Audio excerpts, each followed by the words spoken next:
Isang babaeng high-value drug personality na timbog sa bypass operation sa Baguio City. Detalye na balita mula kay Romy Gonzalez sa Rich 41 ay Bagdabigat, Romy.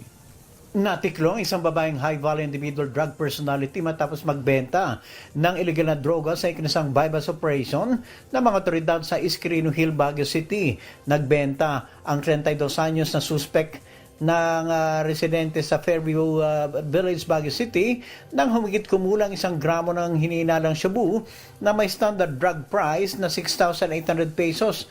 Nakumpiska ng mga operating units ang isang heat-sealed transparent plastic sachet na may timbang na 2 gramo na may standard drug price na 13,600 pesos.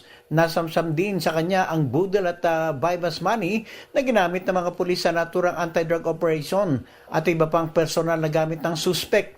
Harap ito sa kasong paglabag sa Republic Act 9165 o Comprehensive Dangerous Drugs Act of 2002. Tagumpay ang operasyon sa pagsisikap ng pinagsanib na puwersa ng Regional Police Drug Enforcement Unit ng Cordillera PNP.